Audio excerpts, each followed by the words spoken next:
My beloved brothers and sisters, the heart that remembers Allah is a heart that never dies. When you make dhikr, when you whisper Subhan Allah, Alhamdulillah, La ilaha Allahu Akbar, you are not just uttering words, you are breathing life into your soul. In a world that constantly pulls you towards distraction, where every second is filled with noise, the remembrance of Allah becomes your silent refuge. It is that quiet moment when you escape from chaos and find yourself standing before your Creator, even if just in your heart. You begin to realize that the strength of your spirituality is not measured by how much you talk about Islam, but by how often your heart turns to Allah without you even realizing it. Dhikr is not something that has to be loud or complicated.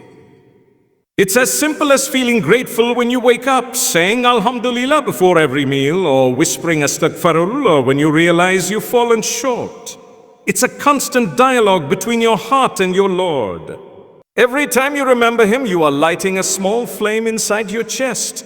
And the more you remember, the brighter it gets. But when you forget, that light begins to dim. That's why the Prophet Muhammad sallallahu alaihi wasallam said that the difference between the one who remembers Allah and the one who does not is like the difference between the living and the dead. There's something deeply powerful about dhikr when it's done with sincerity. You could be sitting alone in your room, tears flowing quietly, no one around. Yet in that moment, you are closer to Allah than you've ever been. You could be walking to school, washing dishes or driving, and still your lips are moving with remembrance. That's how you keep your heart alive, even in the midst of worldly life. You start to feel Allah's presence in the smallest things, in the way the wind brushes your face, in the warmth of the sunlight, in the calmness after prayer. Dhikr transforms ordinary moments into acts of worship. It keeps your spirituality breathing even when your iman feels low. Because the truth is, our hearts get tired, we get distracted, we sin, we forget. But Allah in His mercy gave us dhikr as a way to return to Him again and again. Each time you remember Him, you polish the heart that had become rusty. And every Alhamdulillah you whisper adds another layer of light that protects your soul from darkness.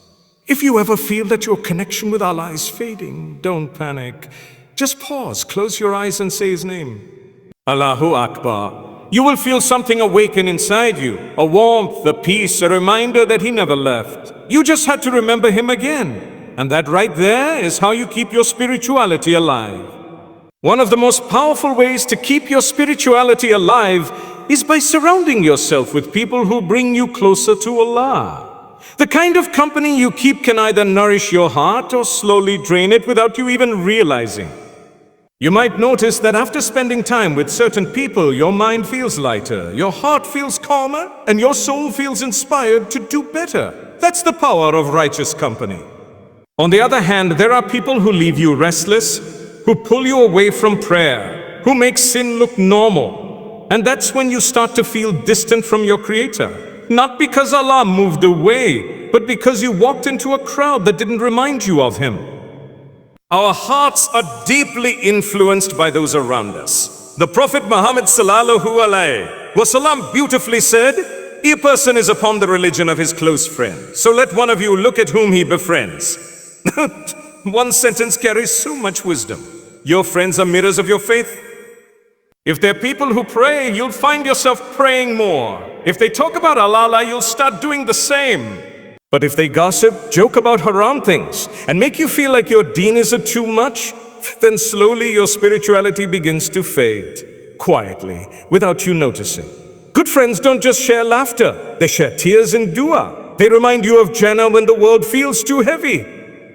They'll check on your salah not out of judgment, but out of love. They'll tell you to be patient when you're angry, and they'll guide you back to Allah when your heart starts drifting. These are the people whose presence is a mercy and whose absence leaves you feeling empty. You'll find that true companionship in Islam is not about how long you've known someone, but how deeply they connect you to your Creator. And sometimes you'll have to make hard choices, to walk away from gatherings that harm your iman, to distance yourself from people who drain your spiritual energy. It might hurt, but it's necessary. Protecting your heart is more important than pleasing people who don't care about your akhirah. Allah will always replace what you give up for His sake. He will bring you souls who pray with you, who cry with you, who remind you that Jannah is the real destination. Righteous company doesn't have to be huge circles or perfect people. Sometimes it's one friend who sends you a verse when you're struggling. Sometimes it's that one person who quietly says, let's pray together.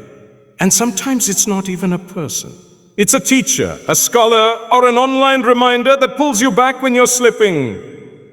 What matters is that your surroundings feed your soul, not your ego. Because when you walk with people of remembrance, you walk closer to Allah. And when you walk closer to Allah, your spirituality never dies. The truth is, our hearts are fragile. They absorb everything, our mistakes, our regrets, our emotions, until one day they begin to feel heavy. That's when reflection and repentance become the oxygen for our spirituality. When you take a quiet moment to sit with yourself, to look back at your day, your choices, and your intentions, you're doing more than thinking. You're cleansing. Reflection is how you keep your soul alive, and repentance is how you heal it. Because no matter how much we try, we all stumble. But the beauty of Islam is that no matter how far you've gone, Allah always leaves the door open for you to come back. Every night, when the world goes quiet and you're left alone with your thoughts, that's your chance to return. That's when you talk to Allah not with memorized words, but with raw honesty.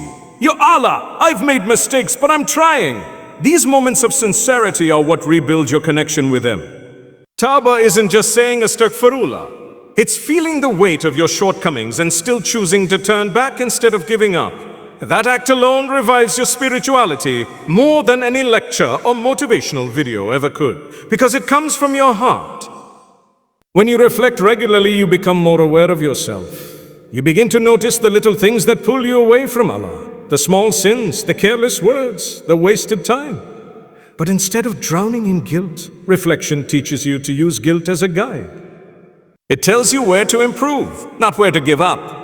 And repentance then becomes a habit, not because you're always sinning, but because you're always growing. You start realizing that every time you repent sincerely, Allah replaces darkness with light, sadness with peace, and distance with closeness. Repentance isn't a sign of weakness. It's a sign that your heart is still alive enough to feel remorse. Dead hearts don't repent. Only those who care about their connection with Allah seek forgiveness. And the best part is, Allah never gets tired of hearing your voice, even if it's trembling, even if you've asked for forgiveness for the same thing 100 times. His mercy doesn't expire. He loves it when you return, when you cry, when you say, Ya Allah, forgive me, even for the smallest slip. So don't wait for your heart to break completely before you repair it. Take a few minutes every day to pause and ask yourself, where am I heading? What do I need to fix before I meet Allah? These quiet conversations with your soul are what keep you spiritually awake. Because the moment you stop reflecting, your heart starts to harden. And the moment you stop repenting, your connection with Allah begins to fade. But as long as you keep turning back again and again, your spirituality will never die.